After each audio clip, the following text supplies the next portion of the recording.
A wild hypothetical battle has been melting down social media this week everywhere with the question, could 100 guys take down a silverback gorilla? Well, it's a complete hypothesis to even begin with, but some among us are liable to fall into the trap and they'll think, what if instead of 100 we take 10 of our best MMA fighters in their prime to fight a silverback?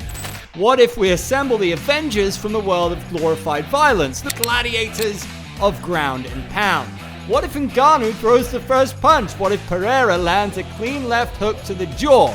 Will Khabib go for a takedown on the Goliath? I don't think one guy could beat the gorilla. But with what evidence as fight experts do we come to that conclusion? I mean, after all, the gorilla will have absolutely no training. Today, it's one silverback gorilla versus 10 of the world's most elite MMA fighters in their prime. No weapons, just fists, feet, and fury. So grab some popcorn and join us, as we are about to find out who would be the last mammal standing. Taking on the ape community didn't work so well for humans in the original Planet of the Apes movie, but what if we assemble a team of adults to fight a gorilla?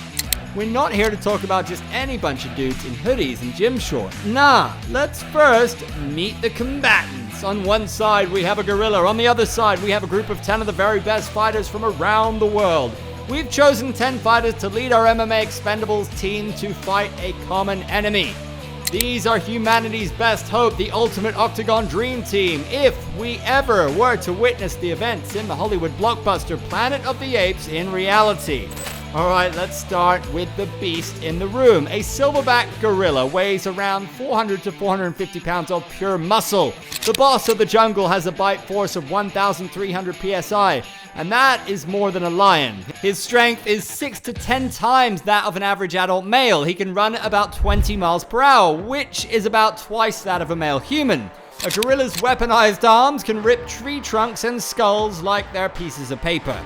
And with no visible weaknesses, I'm not sure what a human can do to it in a proper unarmed fight. Maybe poor eyesight or his inability to look around and spot vulnerability to coordinated attacks, if anyone can get close enough without dying. When you look on TV, a gorilla, and when you see one live, it's very different. I could see his muscle definition through the fur. I was like, shit. So yeah, this beast is not your average zoo guest. Now let's check with the MMA Expendables, who are all in prime shape. Number 1, Brock Lesnar, 6'3", 285 pounds, nicknamed the Beast in Carnage.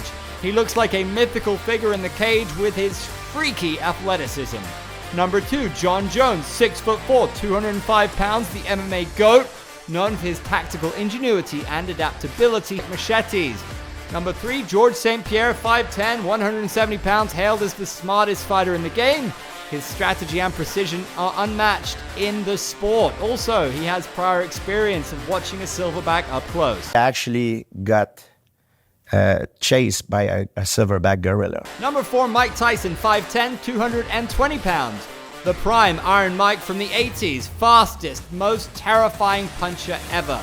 Number 5, Fedor Emelianenko, 6 foot 230 pounds, a cold-blooded Russian Terminator, absolute tank with ice in his veins.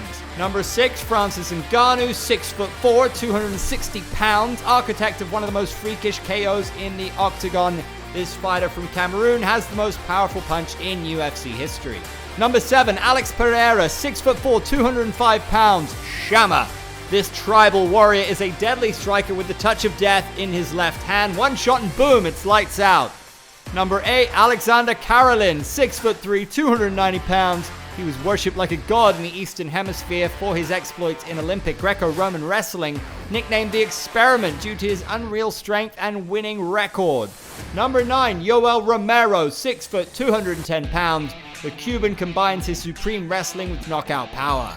Number 10, Khabib Nurmagomedov, 5'10", 155 pounds. The Eagle has expert-level ground control, and there is footage of him wrestling a bear in his childhood, so he has handy experience fighting wild animals. Now, combine all this, and we get about 2,500 pounds of raw combat skill, but is it enough? Let's find out. Now let's start on this. Just imagine an open field, 10 fighters circling up. And then comes the silverback. The ground shakes, but our gladiators are not afraid. We see Khabib yelling, "I can eat you," in a street fight. Brock Lesnar is circling the cage. GSP and Jones are figuring out the next movements of the gorilla. Fedor and Mike Tyson are waiting in the shadows, ready to pounce. The wild beast locks eyes with Ngannou. Pereira's hands are up. Everyone's sweating except Carolyn because he's planning his signature move, the reverse body lift. Yoel Romero starts barking, and Pereira says, "Shama." And before the war begins, let's break this down tactically. Obviously, we know their technical strengths, but more than that, we need coordination plus a strategy to attack multiple angles. With that, however, comes the well-known shortcomings. A single solid strike from an ape can be game over for the best of the best, and no one's trained for fighting something this primal. On the other side, a gorilla has insane strength. He looks intimidating. If caught, he can ragdoll a fully grown man with one arm, and let's not forget his natural weapon: teeth, fists, and most importantly, size and power. But gorilla has some weaknesses too. He has no tactics or defense against submissions or group attacks. Alright, let's simulate how this might go. While we might think that all the combatants will attack the gorilla simultaneously, its wild animal will be wary of it and will let his hands go in any direction he wants. One punch from a gorilla is probably an automatic concussion. A certain few who are caught by that hand are down and out. Others will be fighting because they don't fear anybody or anything.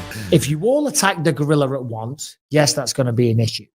But a gorilla with its ferocity, its power, its speed, 2 or 3 humans going at once, because 100 people can't get hold of it at once. So like a blaze of aggression, they would take out multiple humans. There's a famous quote by Oliver Goldsmith: "He who fights and runs away may live to fight another day, but he who is battle slain can never rise to fight again." To fight a real gorilla is something that no one among the humans can do, unless you're non-biological or from another world, and we should leave it at that.